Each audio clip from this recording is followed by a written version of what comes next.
స్వాగతం. BNB TV. నేను JK. మిత్రులారా, సోదరులారా, సోదరిమణులారా, ఎక్కడ స్కిప్ చేయకుండా చివరిదా చూడండి. చూస్తే వీడియో అనేది మీకు అర్థమవుతుంది. విషయం ఏంటంటే, మీకు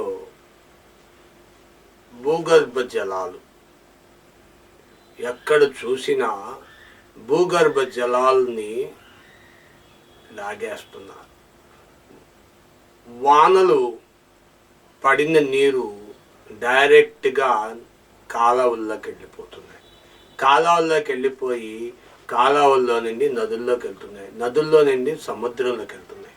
ఈ నీరంతా వృధాగా వేస్ట్ అయిపోవడం వల్ల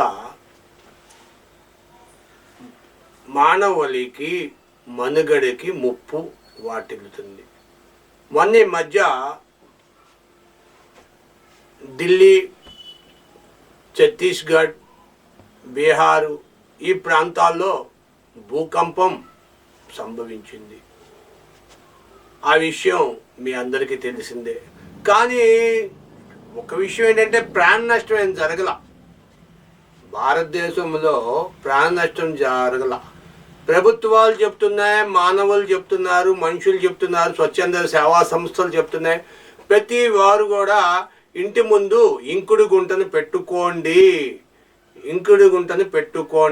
డ్రైనేజీకి బదులుగా మీరు వాడే వేస్ట్ వాటరు ఫిల్టర్ వేసి వేస్ట్ వాటర్ని భూముల్లోకి పంపించండి.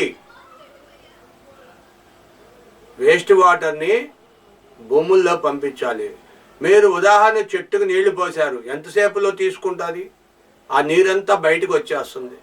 ఎంత నీరు తీసుకుంటుంది? దానికి సరిపడినంత నీరు తీసుకుంటుంది. కానీ భూదేవి చాలా ఓర్పైన తల్లి, చాలా నేర్పైన అమ్మని. అది ఎంత తీసుకున్నా సరే అంతా లోనికి లాక్కుంటూనే ఉంటుంది.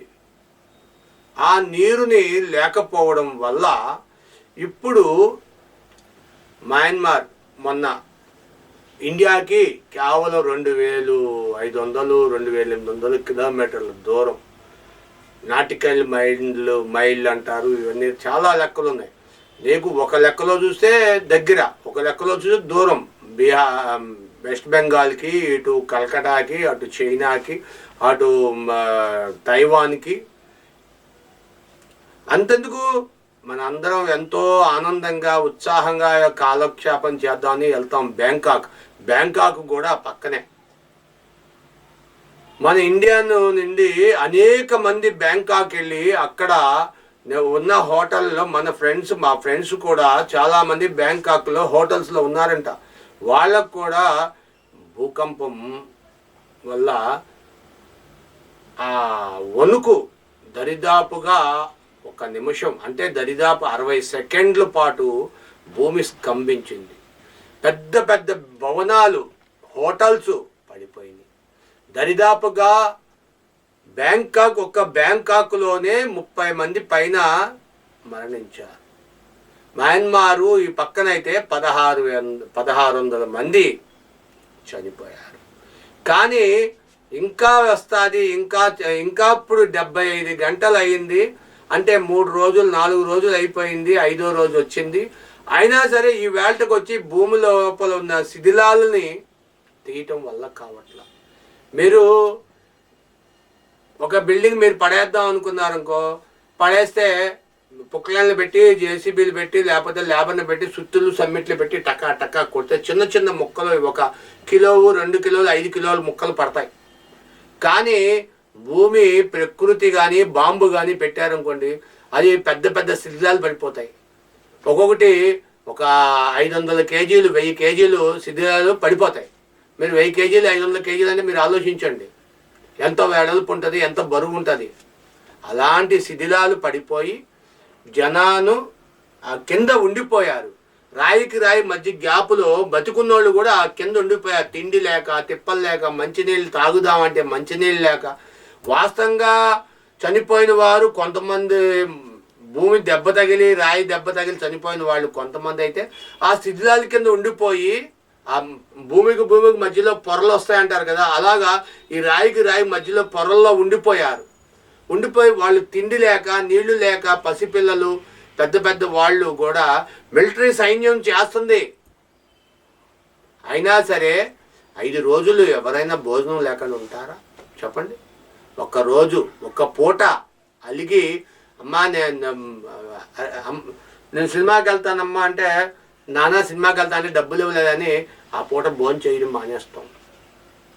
రాత్రికి ఎక్కడ అందరూ తలుపులు ఎప్పుడు వేసేసుకుంటారో, లైట్లు ఎప్పుడు తీసేస్తారు, దొంగచానంగా వెళ్ళి గబా గబా దొంగ పిల్లిలాగా వెళ్ళి దొంగ కుక్కలాగా వెళ్ళి అన్నం పెట్టేసుకొని గబా గబా తింటాం. కొంతమంది తెలివితేటలు గల్లోళ్ళు ఉంటారు. వాళ్ళు ఏంటంటే సౌండ్ కావాలని టపా టపా అన్ని పడేస్తారు. ఎందుకంటే వీడు వడ్డించుకునేందుకు కూడా బద్ధకం. అమ్మ వచ్చి వడ్డించాలి, లేకపోతే పెళ్ళాం వచ్చి వడ్డించాలి, చెల్లో అక్క ఎవరో ఉంటే వడ్డించాలి.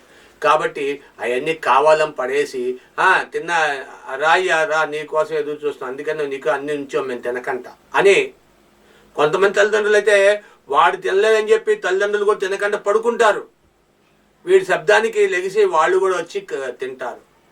అలాంటి పరిస్థితుల్లో 5-6 రోజులు 28 అంటే 28 జరిగింది భూకంపం. 28, 29, 30, 1, 2, 31 వేళ అంటే 5 రోజులు జరిగింది.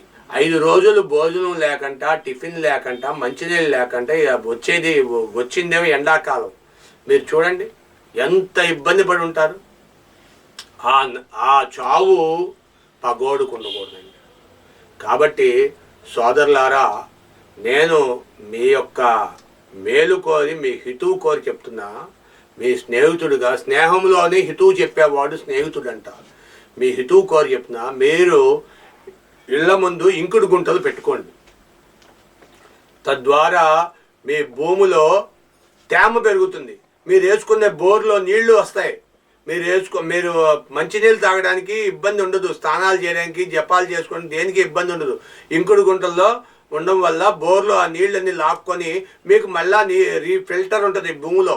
ప్రతి లేయర్కి ఫిల్టర్లు చేసి మనకి ఫ్రెష్ వాటర్ మళ్ళీ భూమిదేవి ఇస్తుంది. అదే మీకు మున్సిపాలిటీ వాళ్ళు కూడా అక్కడ నీళ్లు వదిలేటప్పుడు మనం వాడిన వేస్ట్ వాటర్ అంతా కూడా వెళ్ళి నదిలో కలిసి నదిలో వాటర్ని అంతా చేసి ఫిల్టర్ వేసి దాంట్లో క్లోరిన్ బ్లీచింగ్ కొట్టి మనకి ఫిల్టర్ చేసి మళ్ళా ఇస్తారు.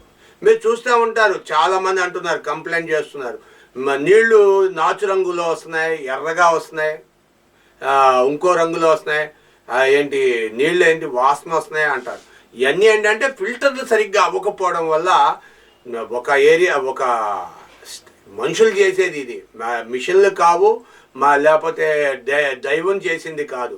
మనుషులు ఫిల్టర్లు సరిగ్గా చేయకుండా ఎవడో ఉంటాడు కదా మనలాగా బద్దకస్తులు, సరిగ్గా ఫిల్టర్ చేయకపోవడం, సరిగ్గా క్లోరిన్ సరిగ్గా బ్లీచింగ్ చేయకపోవడం వల్ల అదంతా కూడా ఫిల్టరైజేషన్ చేయకపోవడం వల్ల నీళ్లు వాసన వస్తున్నాయి అప్పుడప్పుడు. కాబట్టి మీరందరూ కూడా నా అందు దయించి మీ యొక్క కుటుంబాలు శ్రేయస్సు కోసం మీరు భావితరాలకి మీరు ఆస్తులు దాచుకోవడం కాదు. ఆస్తులు ఏమైనా ఉన్నాయంటే నీరు దాచుకోండి. మొన్న ఒక శాస్త్రవేత్త చెప్పాడు, తాగటానికి నీళ్లు ఉండవని. బ్రహ్మంగారు చెప్పారు, నీళ్లు కొనుక్కోవాలి. ఇవాళ మనం కొనుక్కుంటున్నాం, మినరల్ వాటర్ కొనుక్కొని తాగుతున్నాం. మీకు తెలుసో లేదో తెలియదు నాకు. మీరందరూ ఇవాళ పల్లెటూర్లు సైతం కూడా మినరల్ వాటర్ కొనుక్కొని తాగుతున్నారు.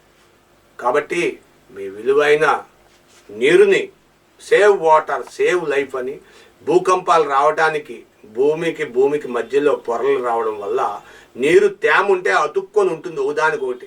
ఆ తేమ లేకపోవడం వల్ల ప్లేట్లెట్లుగా మారిపోయి దీనివల్ల మీకు భూకంపం జరుగుతుంది. కాబట్టి సేవ్ ఎర్త్ సేవ్ వాటర్ అనే నినాదంతో మీ అందరూ ముందుకెళ్ళి ఒక లైక్ ఇవ్వండి, అందరికీ చెప్పండి, 10 మందికి షేర్ చేయండి. సేవ్ వాటర్ సేవ్ ఎర్త్ అని మనం విలువైన జీవితాన్ని మరింత కాలం లాంగ్ లీవ్ ఎర్త్ అని చెప్పి మనం చెప్పుకుందాం. Happy to watch our channel.